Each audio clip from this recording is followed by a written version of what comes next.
Hi అండి, welcome to my channel. ఈరోజు నేను మీకు ఎన్నో పోషకాలతో కూడిన నువ్వుల లడ్డూలు ఎలా చేసుకోవాలో చూపించబోతున్నానండి. ఈ నువ్వుల్లో కాల్షియం అనేది ఎక్కువగా ఉంటుంది. పిల్లలకైనా పెద్దవారికైనా ఎముకల బలానికి చాలా హెల్ప్ అవుతుందండి.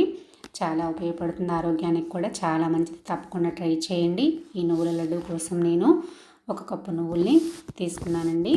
ఈ నువ్వుల్ని ముందుగా ఫ్రై చేసుకున్నాము. ఒక కళాయి పెట్టేసుకొని అందులో ఈ కప్పు నువ్వుల్ని వేసుకొని సిమ్లో పెట్టేసుకొని ఫ్రై చేసుకోవాలండి. ఈ నువ్వుల లడ్డూలు డైరెక్ట్గా ఇలా చూస్తే పిల్లలు తినరు కదండి. అలాంటి వాళ్ళకి ఈ నువ్వుల్ని పౌడర్ చేసేసి లడ్డూలు చేసామంటే చాలా ఇష్టంగా తినేస్తారు. ఇలా కలుపుతూనే ఫ్రై చేసుకోవాలండి. నువ్వులు అనేది మనకి చటపటలాడుతూ సౌండ్ వస్తుంది. అప్పటి వరకు ఫ్రై చేసుకున్నామంటే సరిపోతుంది. నాకైతే ఫ్రై అయిపోయినాయండి. స్టవ్ ఆఫ్ చేసేసుకొని ఈ నువ్వుల్ని ఒక ప్లేట్లోకి తీసుకుంటున్నాను. వీటిని చల్లారనిచ్చిన తర్వాత మిక్సీ వేసుకోవాలండి. ఇవి చల్లారేలోపు బెల్లం తీసుకున్నాము. 1 కప్పు నువ్వులు తీసుకున్నాను కదండి, అదే కప్పుతోటి బెల్లం ఇలా నలగొట్టేసి తీసుకున్నానండి.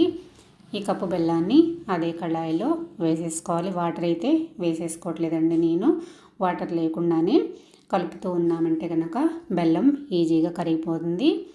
ఇది కరిగేలోపు మనం నువ్వుల్ని మిక్సీ వేసుకున్నామండి. నువ్వులు అయితే చల్లారిపోయినాయి కదా. ఇప్పుడు చల్లారిపోయిన నువ్వుల్ని మిక్సీ గిన్నెలోకి వేసేసుకొని మెత్తగా పౌడర్ లాగా చేసేసుకోవాలండి. చూసారు కదా, ఈ విధంగా పౌడర్ చేసేసుకొని పక్కన పెట్టేసుకున్నాము. బెల్లంలో కొంచెం ఒక 2 స్పూన్ల వరకు నెయ్యి వేసుకొని కలుపుతూ బెల్లాన్ని కరిగించుకోవాలండి. నెయ్యి వేసుకోవడం వల్ల మంచి టేస్ట్ అనేది వస్తుంది. లడ్డు కూడా చాలా బాగుంటుంది. ఇలా బెల్లాన్ని కలుపుతూ ఉన్నామంటే కనుక చాలా తొందరగా కరిగిపోతుంది. చూసారు కదా, బెల్లం అయితే కరిగిపోయిందండి. ఇంకా పాకం ఏమీ రానవసరం లేదు. ఇలా వచ్చేసింది బెల్లం కరిగిన తర్వాత. ఇప్పుడు ఇందులోకి మనం మిక్సీ వేసి పెట్టుకున్నాం కదండి నువ్వుల పౌడర్ని వేసేసుకున్నాము. ఇలా నువ్వుల పౌడర్ అంతా వేసేసుకున్న తర్వాత బాగా కలిసిపోయేలాగా కలిపేసుకోవాలండి.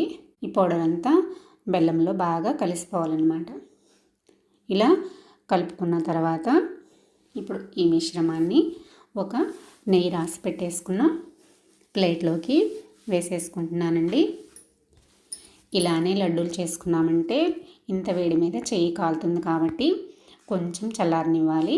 ఇట్లా చల్లార్చిన తర్వాత ఇందులోకి ఒక 2 స్పూన్ల వరకు నెయ్యి వేసుకుంటున్నానండి. నెయ్యి వేసుకోవడం వల్ల చాలా మంచి టేస్ట్ వస్తుందండి. ఇలా నెయ్యి వేసుకొని లడ్డూలు చేసేసుకోవాలి. మరీ సాయంత్రం ఆరనివ్వకూడదండి. కొంచెం వేడిగా ఉన్నప్పుడే చేతితోటి లడ్డూలు చేసుకున్నామంటే మనకి లడ్డూలు అనేవి రౌండ్గా నీట్గా వచ్చేస్తాయి. చేతికి కొంచెం నెయ్యిని రాసేసుకొని ఇలా కొంచెం పిండిని తీసుకొని ప్రెస్ చేస్తూ చేసామంటే కనుక మనకి లడ్డు రౌండ్గా వస్తుంది, గట్టిగా కూడా వస్తుందండి.